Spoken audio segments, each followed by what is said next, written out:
What muzzle device should you get for your precision rifle? A muzzle brake, a suppressor, or the brand new hybrid suppressor with a muzzle brake? That's what we're talking about in this video with regard to precision rifle style shooting.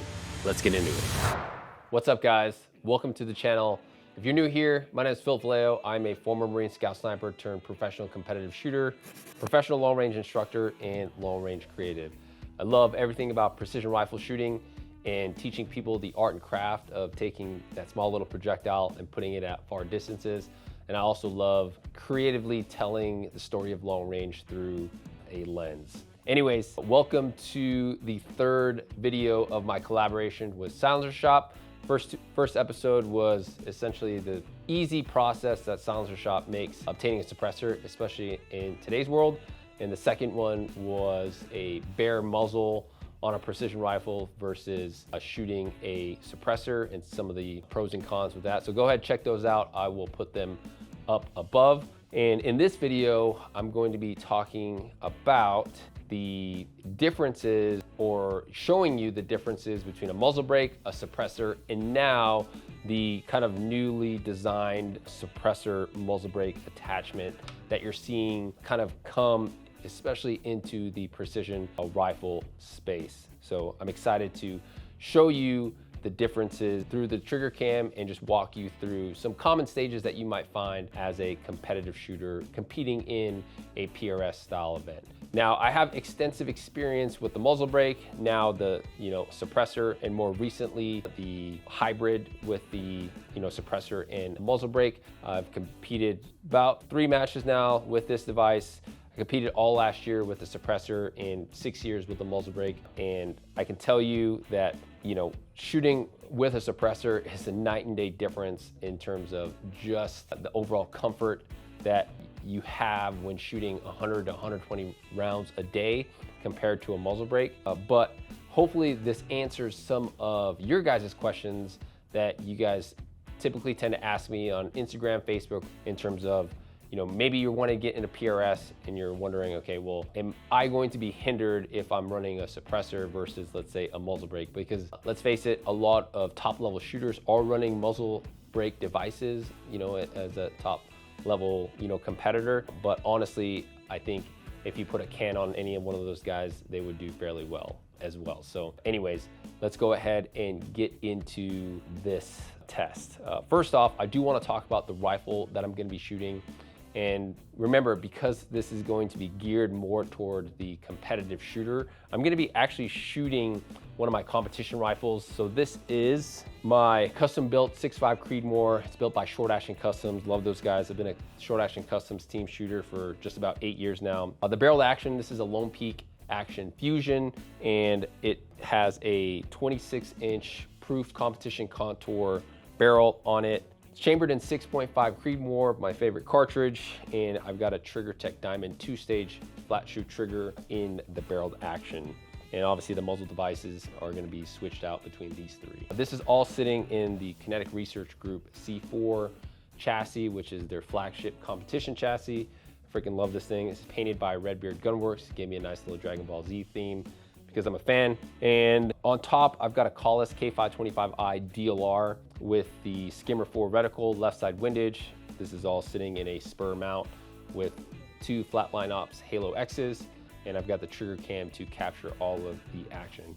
I'm going to be running MD double pull sky pods, and that is the rifle configuration. The ammunition that I'm gonna be using is some hand loads, 153 A-tips, running around 2675. I'm using that combination for just a little over a year now, and I'm a big fan of it. I actually took this rifle in that bullet combination down to the 2024 PRS finale and took 25th at the match overall.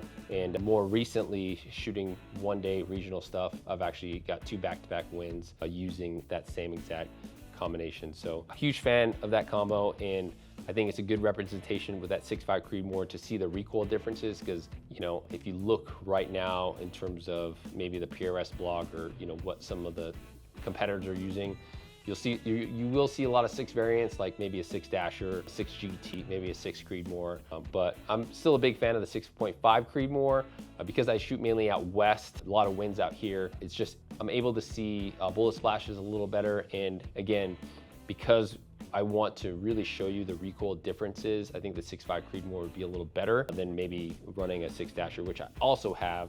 But yeah, the 6.5 Creedmoor, long-winded answer for saying the 6.5 Creedmoor is what I'm gonna be using for this test. So now moving on to the muzzle devices that I'm gonna be using to test, starting with the muzzle brake. So this is the Area 419 Sidewinder. I actually have been using this brake for quite some time. This is not the newer brake that they have or what's on the market. You know, the brake technology has evolved ever since I started getting into it. I started off with the Area 419 Hellfire, which was only a 3-port, so their Sidewinder is a 4-port brake.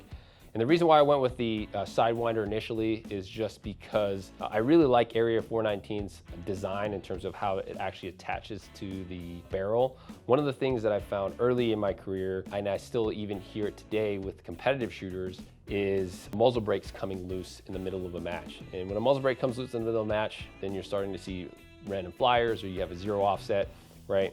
And so one of the things that I really like about this design is I've never had the Area 419 brake ever come loose on any of the matches, and it's super easy to take off and clean, which I highly recommend. If you are running a muzzle brake, that you clean your muzzle brake ever so often, which is a whole nother video in itself. But that is what we're gonna be using. Moving on to the suppressor.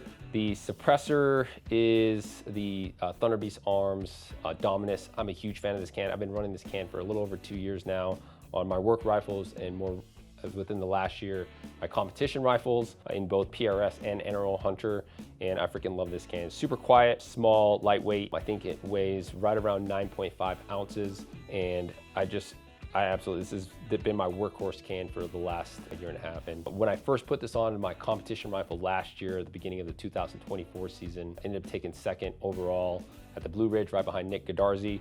And ever since then, I was just like, obviously, the suppressor doesn't hold me back comparatively to a muzzle brake. So now transitioning to the kind of hybrid, this is the Magnus SRR from Thunder Beast, right? With the brake attachment at the end.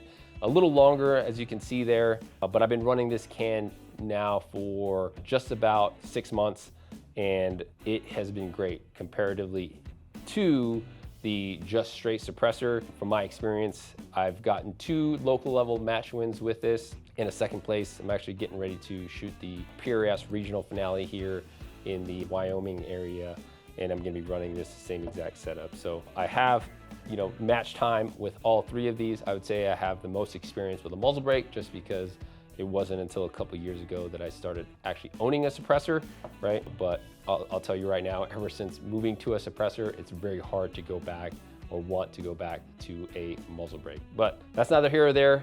You're watching this video because you want to see the difference between these 3 items, and specifically in the precision rifle application, because again, a common question that I get is, you know, shooters wanting to get into the sport of maybe going with a muzzle brake or just making the jump to a suppressor, especially, again, as the recording of this video, how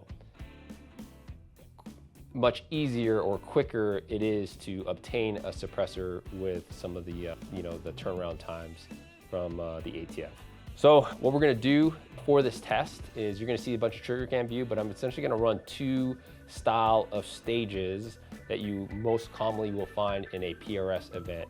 Number 1 is going to be a troop line, and the second one would be a 5-position 2-target kind of style course of fire. So we're gonna head out to the range so that you guys can see that. But first off, we're also going to test at 100 yards the offset. So you guys are gonna see that, the offset between the muzzle brake and the suppressor and the, you know, kind of hybrid, the Magnus SRR. I'll print some groups at 100 yards so that you guys can see that, as well as strap my Garmin on so that you can, you know, we can see if there is much of a velocity difference, which there typically is not. I know there's a slight suppressor push, but it's not enough to, you know, change my trajectory at further distances. The biggest really thing is gonna be the offset between all 3 devices. So with that being said, let's head out to the range and check out the offset at 100 yards. All right, first up is a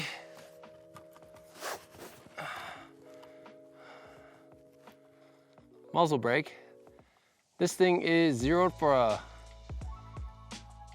Thunder Beast Magnus R And so there's gonna be an offset because I haven't ran a break in a while. So I'm gonna shoot this first top left one, 5 shots.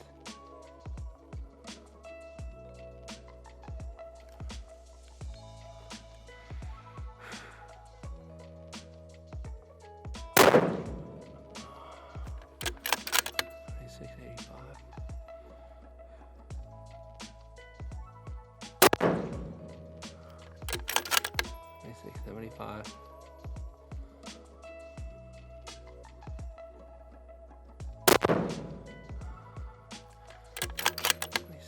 26.68.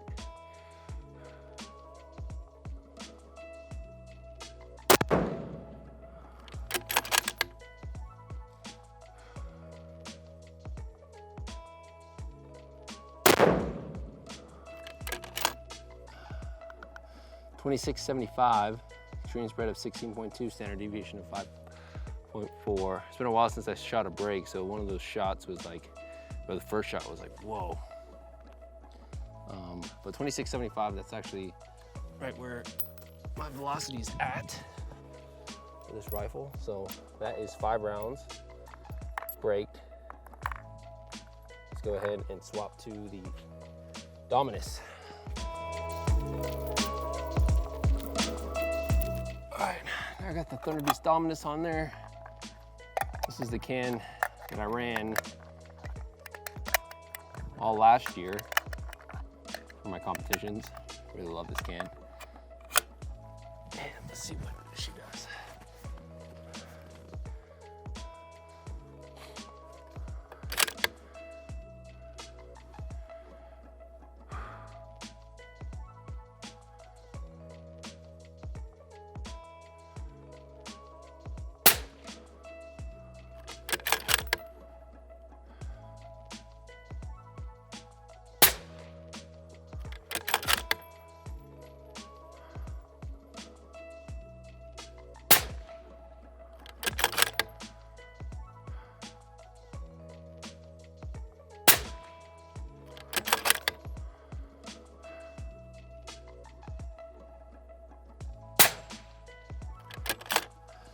Extreme spread of 10.9, 26.88, so slight muzzle velocity increase.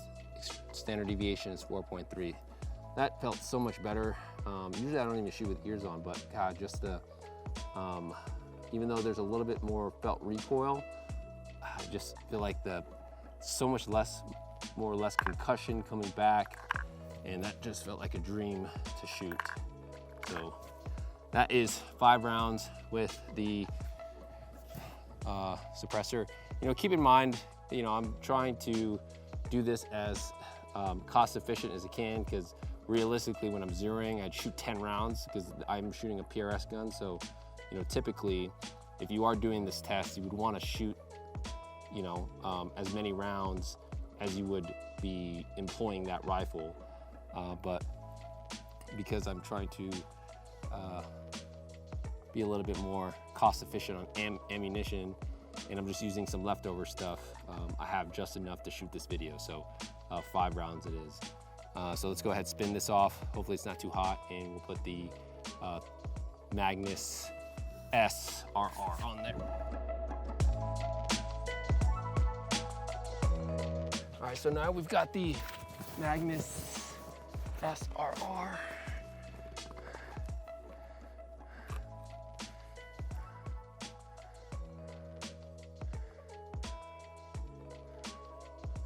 So I'm consistently left. I'm not gonna do anything. I'm just trying to remember what my zero is so that I can just dial the offset when I'm shooting long range stuff. So.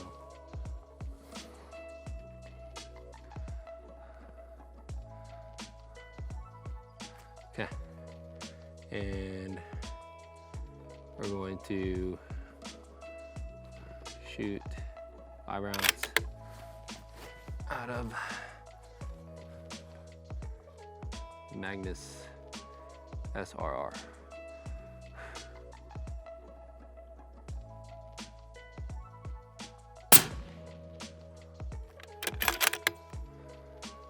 It's a little louder, but a lot less recoil comparatively to the Dominus, you can see my recoil impulse is just whipping right back on target.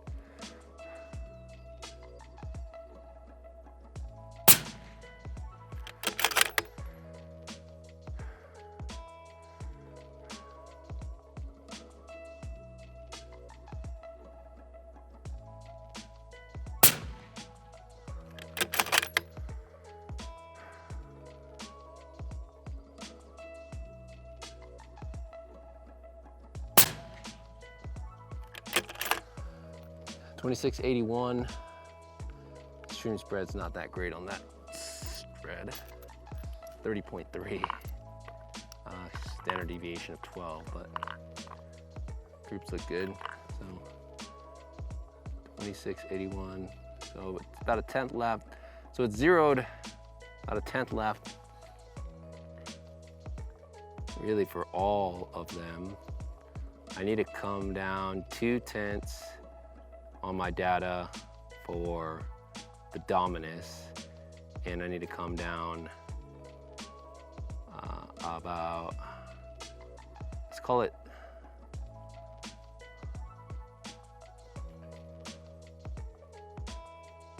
let's call it 4/10. So I'm gonna offset so that I'm not re-zeroing every single time. I'm just gonna apply the offset because really I'm just doing a demonstration based off of, you know, recoil and performance. So let's go ahead and get ready for the first PRS style event, which would be a troop line. I'm gonna put the muzzle brake back on and we're gonna start there. Okay, so now that we have the zero confirmation and offset out of the way, you guys were able to see kind of the groups that each device printed. Now we're gonna move on to a very popular PRS style stage, which is called the troop line.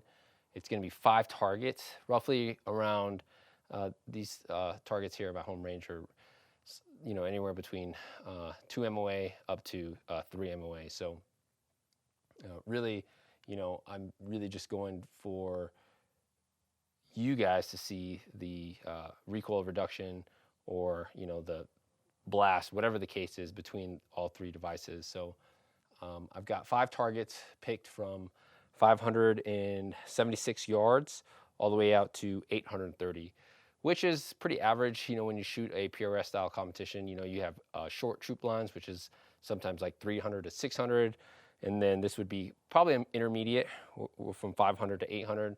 And then your long runs, you know, starting right around maybe 700 and working your way out to 12, 13 or whatever the max range at that specific venue is. So I'm going to be doing kind of the intermediate ranges for this troop line. I'm going to give myself 2 minutes. Again, that's pretty standard, as well as to keep it consistent, just to keep the camera angles the same. I'm going to just start in the prone. Depending on what match you go to, typically you will start maybe with all gear in hand and have to deploy, unless you head out to K&M where they start everyone in the prone for a troop line, just because it's just a little bit more efficient that way. So we're going to do the same thing where we start with the muzzle brake. There is an offset, so I just have to calculate a 4/10 depending on my dope, and it should hold for all the way out. And then there's very, you know, minimal offset for the Dominus, so just a straight suppressor. And then, you know, again, the rifle is zeroed for the Magnus SRR, so no changes there. So let's go ahead and shoot this first troop line. So, it's moving out there, so let's try 4/10 right. Impact. Impact. Hit the right edge on that one. Moving on to target number 2. 600, 3.2. So recoil feels good. I'm gonna do 4/10 on this one too. Impact, dead center. But miss. 3.8.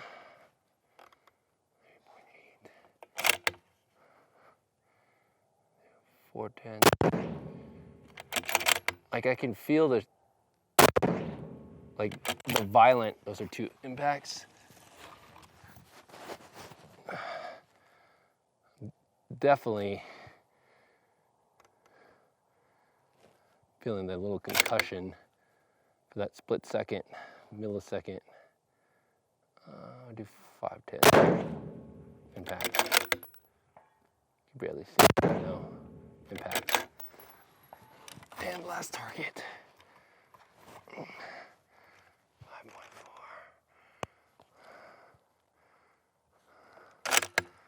This is 829. Let's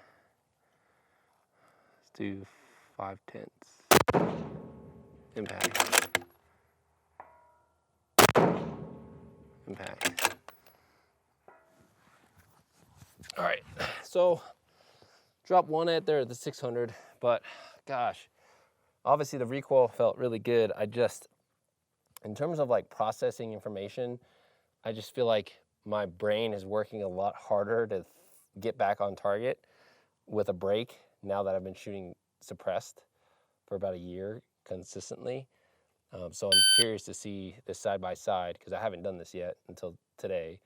Now when I put a suppressor on, so let's reset here and put the Dominus on. Okay, so got first dope 3.3. We're now on the straight suppressor of the Dominus.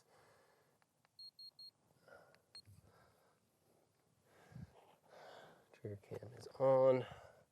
All right, I'm gonna go ahead and hit this quiet. This can is really quiet, so I have to put this all the way out here.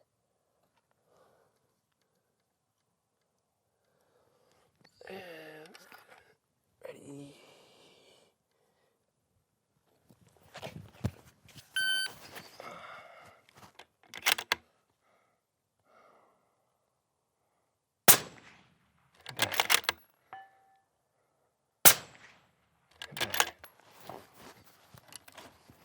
Part 2.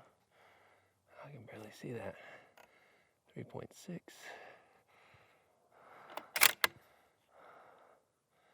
Let's do 2/10.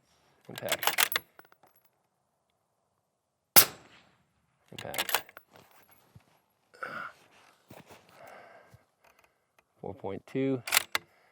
And just so much easier to shoot. I feel like I'm recovering so much faster. Even though there is a little bit more felt recoil here, I feel like I'm just able to almost see the rifle recoil in a way. 4.5. I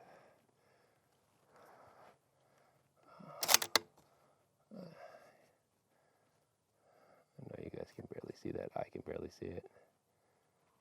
Let's do 3/10. Impact. 3/10. Impact. All right, last target. 5.8. Parallax is set.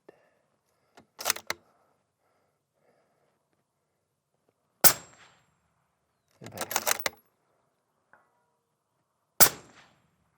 Impact. Last shot. Oh. Well, 108.20, so a little longer, but still under the 2-minute par time. But God, that felt like a dream to shoot. Definitely, barrel is super hot now, so I'm probably gonna let it cool before the last session. Yeah, like I said, I feel like recovering from recoil was or not even recoil, but just like the concussion was so much faster with that can on here for this troop line. And I know that you guys can't really see the targets. You know, I can barely see the targets, but that's sometimes the way it goes in, PRS competitions. You know, you're at the very end of the day and you get caught with the shadow side of the target or whatever the case might be, and you just got to kind of fight through it. So for the most part, I felt pretty good about, recoil management. I'm in the prone. This is a 27-pound gun. but with regard to just recovery in terms of like also being able to see my plate rock, which all my impacts were pretty centered up except probably the first shot that I took. So that's super important with PRS is being able to, you know, correct back to center every single time, so that, you know, in the case that wind does pick up or whatever the case might be, you're giving yourself, you know, more opportunity to hit that target.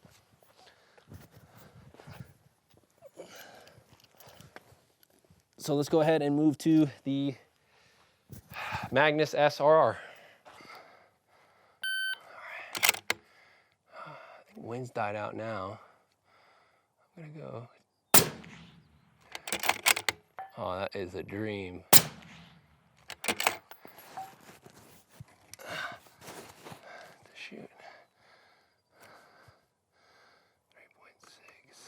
3.6. Huge difference, even with the brake attachment. Impact. About a 10th hold.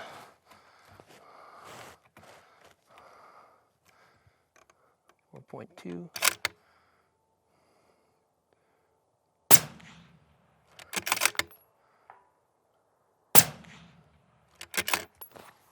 Those are pretty centered.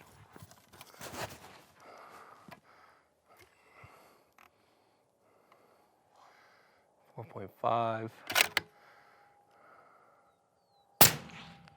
Impact. Impact. That one about a 10th left. And I'm gonna go 2/10 right on this. Oh no. Dummy. Impact. Forgot to dial on that. Got another one in there.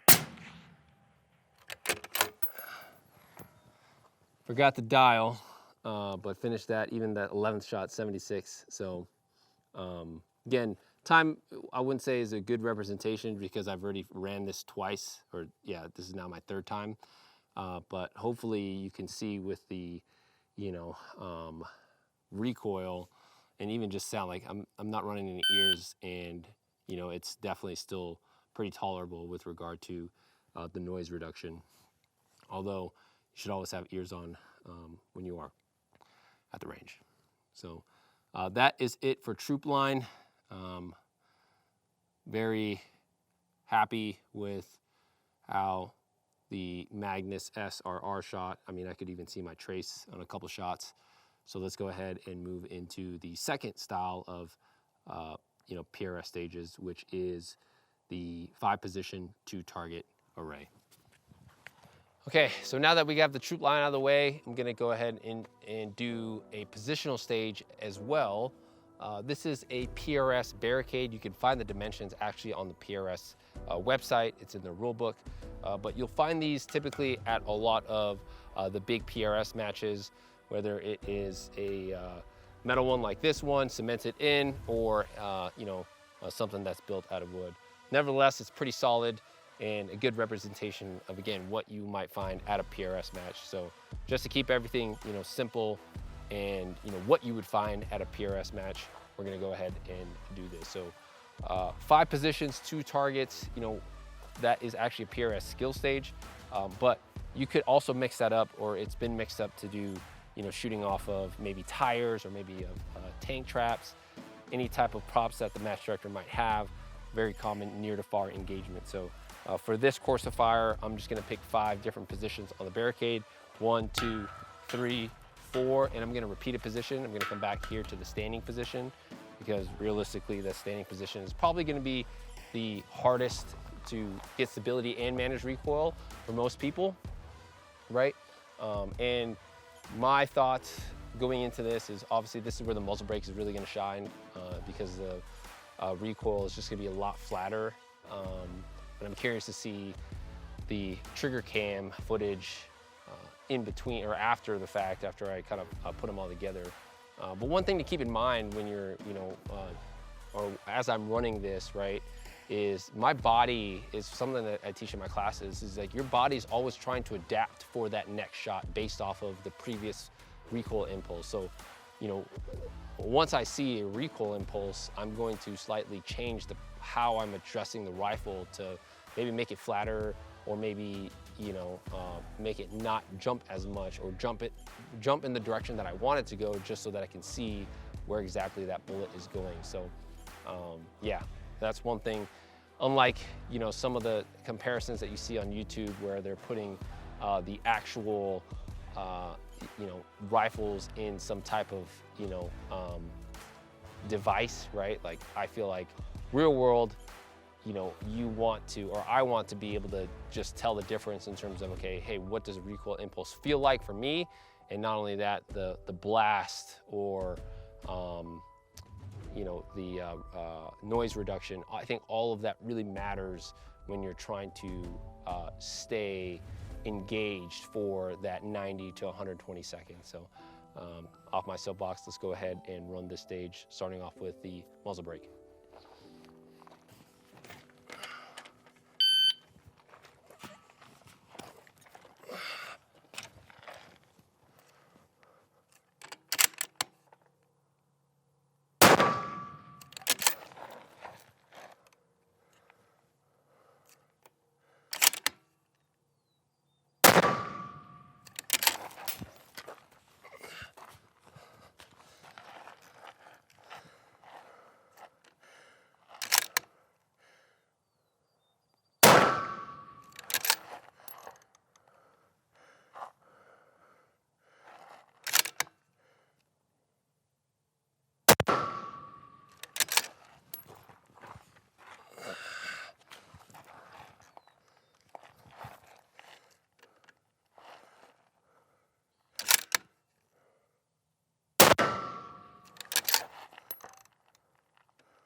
I definitely pulled that shot.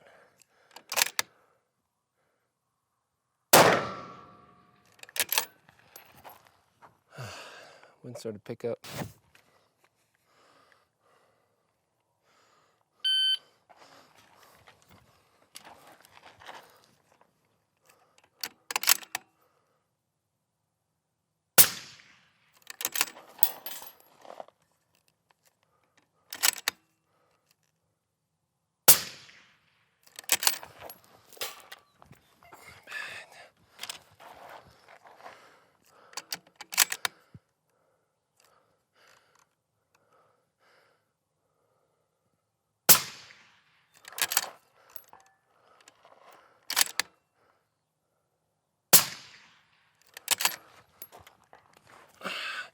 I feel like, because I've been shooting suppressed, my body is subconsciously already correcting for it. I missed that one.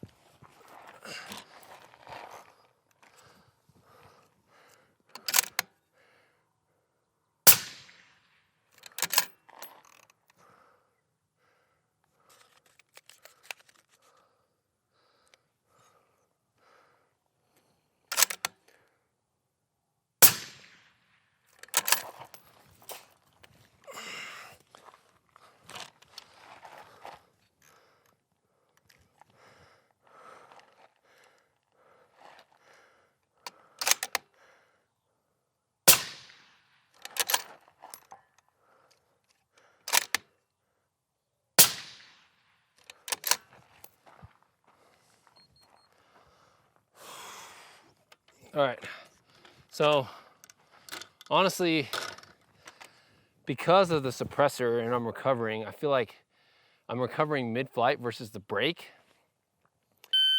Like, there's really no time. I just let the rifle jump. It's interesting. Like, I'm subconsciously correcting for the muzzle or the suppressor, even though there is a little bit more felt recoil.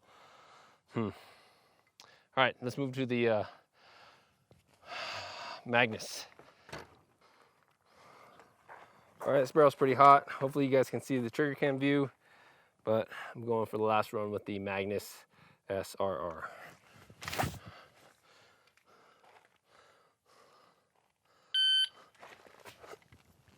First start.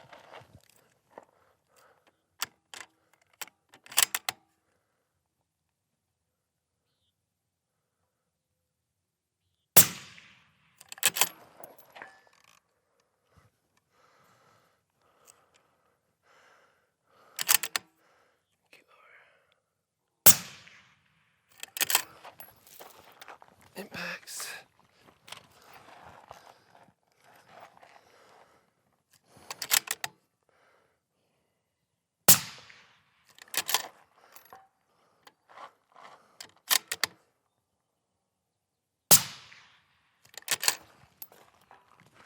The jump is a lot less. I'm fighting less to get back on target.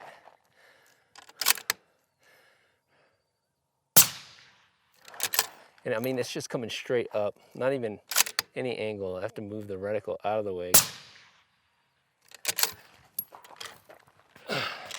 That plate is barely moving it because I'm hitting the thing dead center. It is a big plate too, though.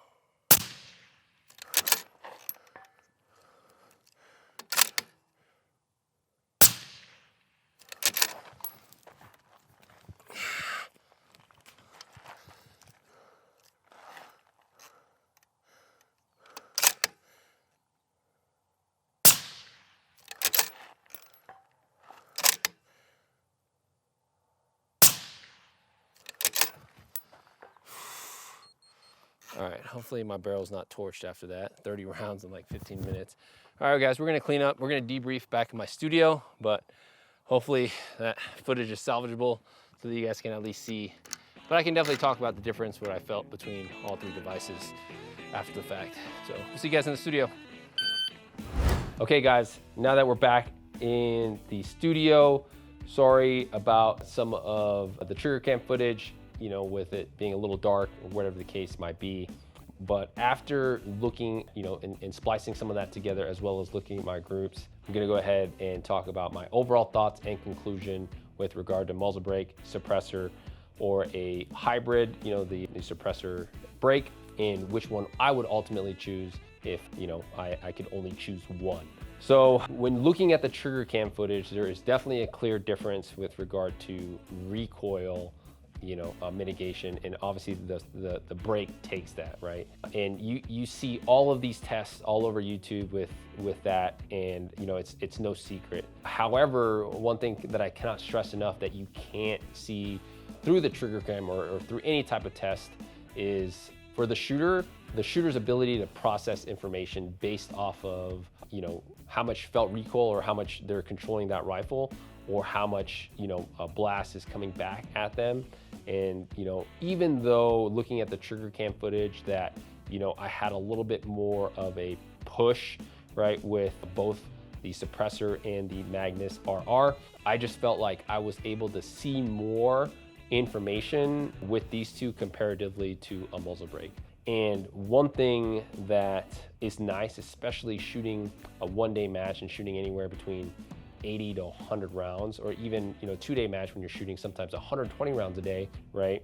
And, you know, 240 rounds over the weekend, right? The suppressor by far just makes shooting something, an event like that, so much easier, right? And, you know, there's a lot less more migraines, and you're able to really enjoy your evening with your friends, maybe, you know, go out, have dinner, and you don't feel so concussed, right? Because realistically, the average shooter that's going out to the range is probably shooting no more than 40 to 60 rounds, you know, a training session, right? So when they shoot a PRS match for the first time, it's a marathon for them because they're not used to shooting, again, 100 rounds a day.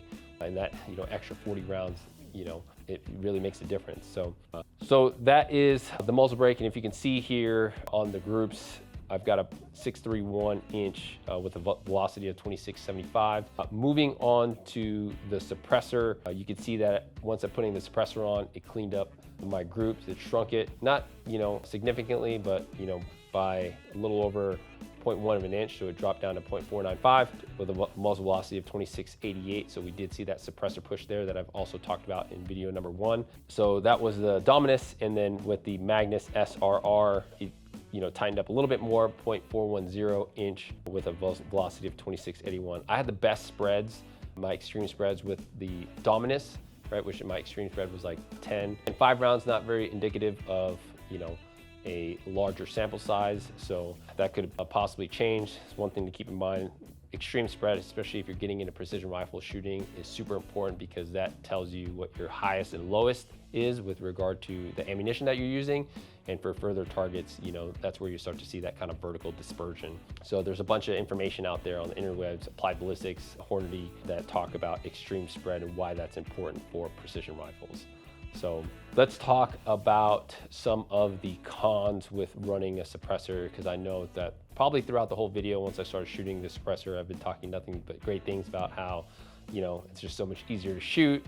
It's, you don't have to wear ears, all these things. 2 cons that I found with my, shooting a suppressor extensively now for over 2 years is, number 1 is that it's kind of a bigger pain in the ass to clean, right? I clean my suppressors as often as I'm cleaning my precision rifle, which is about 250 to 300 rounds, mainly because I do not want that buildup. And, contrary to popular belief, what we were told as a Marine Corps Scout Sniper was that suppressors are not self-cleaning and you do have to clean them. So I clean them based off of what Thunder Beast recommends, based off of straight from the horse's mouth over there, which is plugging the end cap there with a ear pro and then filling it with CLR, and I let it sit overnight, and then I rinse it out with hot water. And it takes a lot of that stuff out. And I found that cleaning every 250 to 300 rounds just is super taxing, right? The second con would be if running, the suppressor in maybe a, East Coast style match where there's a lot of portholes, right? Meaning that I'm like shooting in and out of like windows or modified barricades where I have to go into something. Obviously with a 26-inch barrel and plus another 6-inch or 8-inch pipe, right? Now I'm pulling a lot more barrel out. But honestly, I don't feel like that had slowed me down one bit, and that's only like one stage out of like, maybe 19 other stages. That is the only inconvenience. So that would be con number 2. And then con number 3 is barrel life. Because of the increased pressure inside the barrel, because of the suppressor, I've noticed my barrel wear on my precision rifles to be a lot lower than a traditional muzzle brake. That being said, when I first got into precision rifle shooting, I knew that I, kind of were running my loads pretty hot, right? But more recently, running heavier bullets, I've actually backed down my loads to be able to see a little bit more information, and I've actually gotten a lot of better performance out of my projectiles or my rifles at the lower speeds. So I'm curious to see over the long run that kind of evens itself out. So that is just one of the things that I can't do in a 45-minute video, but I will maybe report back in a year or 2 based off of my findings with running a suppressor through multiple different cartridges. All that being said, if I were getting into precision rifle shooting tomorrow, what would I would get? And between all 3, obviously, I would honestly still go with the suppressor.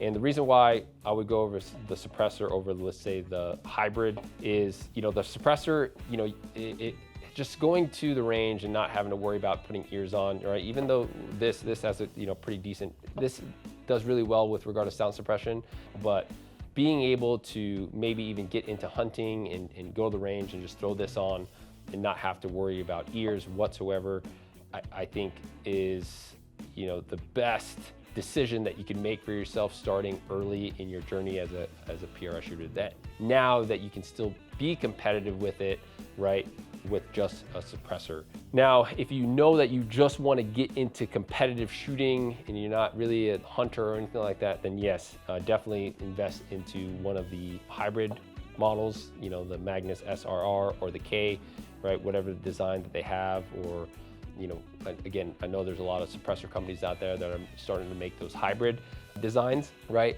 The only time I would own a muzzle brake today is if I lived in a state that didn't allow me to have a suppressor. So that would be my choice if I was getting into precision rifle shooting, is start off just with a suppressor, because you can throw that on multiple different rifles. It's a lot easier to shoot.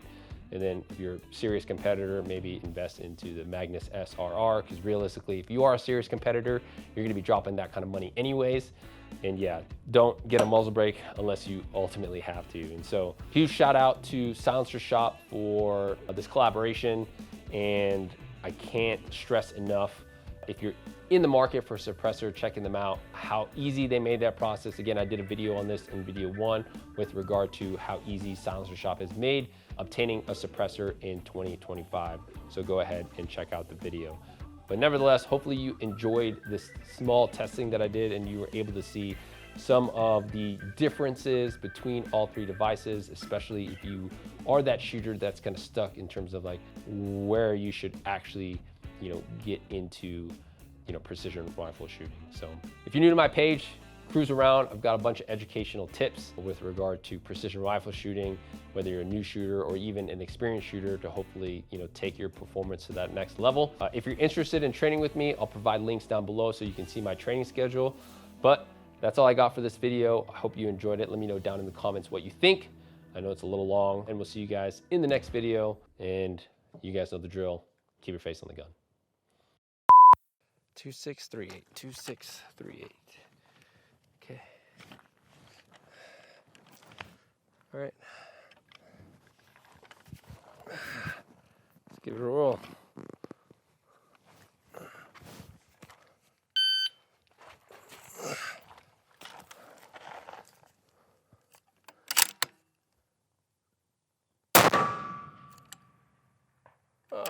Target's down.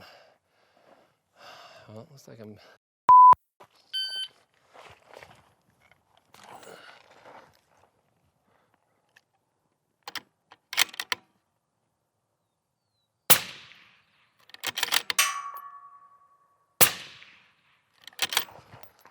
Ah.